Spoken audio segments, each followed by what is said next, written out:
तो दोस्तों टिकटॉक ने ना चाहते हुए भी चाइनीज प्रोडक्ट को बैन करने का आइडिया इंडियंस को दे दिया है। मोदी जी ने आत्मनिर्भर होने को बोल तो दिया है लेकिन उपाय नहीं बताया है। तो नमस्कार, सत श्री अकाल, चलिए जानते हैं देश का हाल।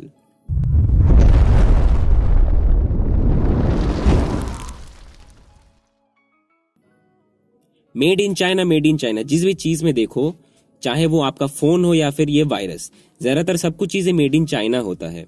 मतलब इस स्पीड से अगर चलता रहा तो शाओमी कुछ दिन में कॉन्डम बनाना भी चालू कर देगी। And I am not exaggerating. क्या क्या बनाते हैं ये लोग यार, भगवान का लाख लाख शुक्र है कि टिकटॉक की वजह से इंडियंस को ये बात समझ तो आई कि हमें अभी अपने देश में अपने खुद के लिए प्रोडक्ट्स बनाने चाहिए, बाहर के किसी देश से इंपोर्ट करने के सिवाय। लेकिन कुछ लोगों का ये मानना है कि हम ज्यादा पैनिक कर रहे हैं। बट आर वी रियली दो? चाइना क्या सच में उतना खतरनाक है जैसा डोनाल्ड ट्रंप हमें बोलते हैं? China, the most powerful country in Asia and arguably the whole world, a land of 1.4 billion people with a rich culture and heritage. और सिंपली वो कंट्री जहां से तुम्हारा फोन आता है। चाइना एक सोशलिस्ट कंट्री है, मतलब वहां सिर्फ एक ही पार्टी है और पब्लिक का कोई ओपिनियन नहीं होता उस पार्टी का प्रेसिडेंट चुनने में। पार्टी के ही लोग पार्टी के अंदर से अपना जनरल सेक्रेटरी चुनते हैं, दैट इज द प्रेसिडेंट, जो कि करंटली शी जिनपिंग है। सॉरी, गलत इमेज आ गया है। हाँ, अब ठीक है। चाइना में इनकम इनइक्वालिटी ज्यादा नहीं है और वहां की जमीन ज्यादातर गवर्नमेंट ओन्ड है। शब्दों में बोलूं तो अगर आपको उस जमीन पे घर बनाना है तो आपको गवर्नमेंट से लैंड रेंट पे लेनी पड़ेगी सालों के लिए, फिर आप कुछ कर पाएंगे उस लैंड पे। वहां पे क्या नहीं है ये मैं आपको बताता हूँ। Freedom of the press, freedom of the assembly, the right to have children, free formation of social organisation and freedom of religion. बस इतना ही। तो चाइना इतना बड़ा खतरा क्यों है इंडिया के लिए? पहले बाहरी फैक्टर्स को देखते हैं, मतलब अगर कोई वॉर हुआ तो क्या होगा, उसके लिए ये देखते हैं कि चाइना का इन्फ्लुएंस कितना है हमारी नेबरिंग कंट्रीज पर। इंडिया के सराउंडिंग कंट्रीज के साथ चाइना का बहुत अच्छा संपर्क है और चाइना इनको बहुत सारे लोन्स भी देती है।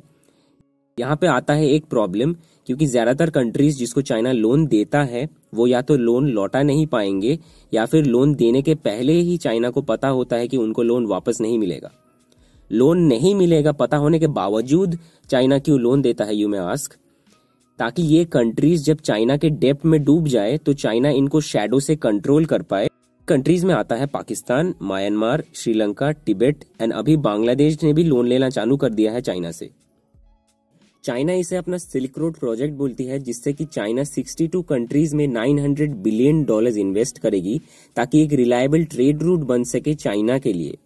लेकिन बहुत सारे इकोनॉमिस्ट ने और पॉलिटिशियंस ने अपनी चिंता जाहिर की है ना, एक न्यू वर्ल्ड ऑर्डर एस्टैब्लिश करने की कोशिश कर रहा है छोटी छोटी कंट्रीज को डेप्ट में डालकर।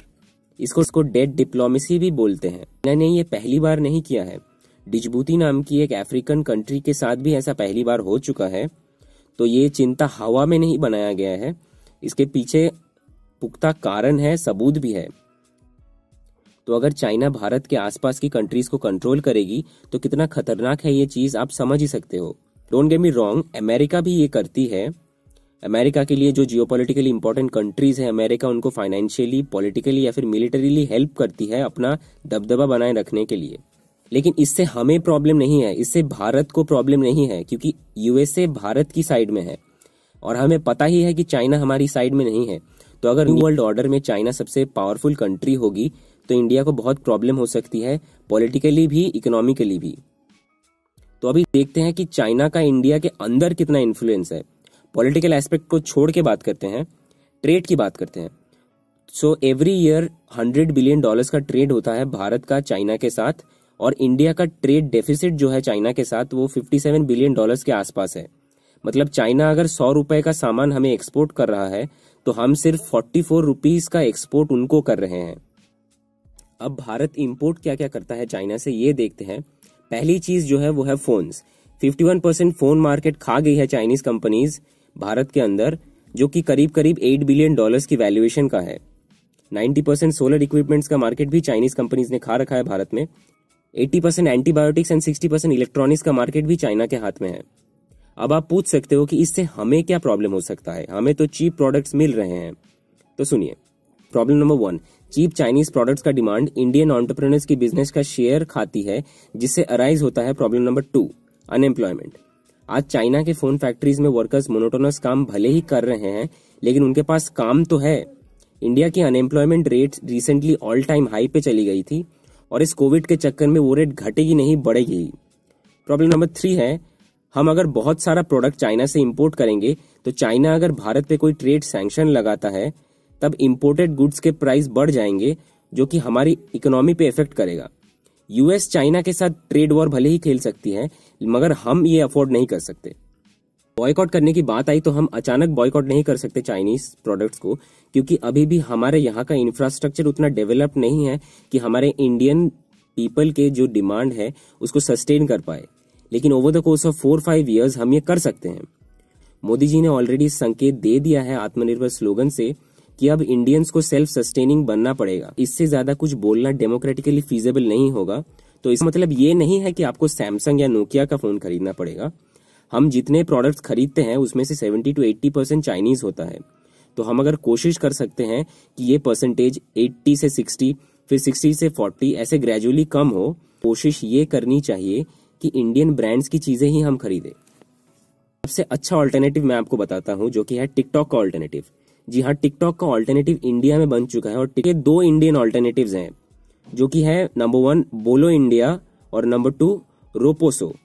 इन एप्स के लिंक्स डिस्क्रिप्शन में दिए होंगे, तो अगर आपको टिकटॉक छोड़ के इन एप्स में जाने की इच्छा है तो आप जा सकते हो। डिस्क्रिप्शन में एक और लिंक दी होगी जहां की और बहुत सारे पॉपुलर चाइनीज एप्स का नाम दिया होगा और उनके इंडियन ऑल्टरनेटिव्स भी दिए होंगे।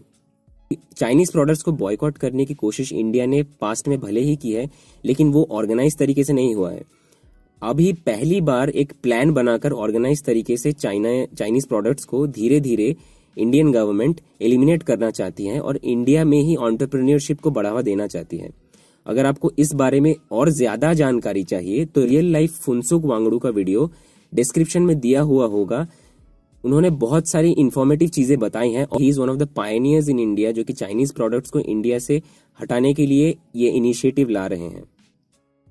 तो इसी के साथ वीडियो एंड कर रहे हैं। अगर आपको वीडियो अच्छी लगी तो लाइक कीजिए, शेयर कीजिए, सब्सक्राइब करना मत भूलिए। अगली वीडियो होगी हॉट टॉपिक पे कि कैसे छोटा भीम ने दिया छुटकी को धोखा। बाय।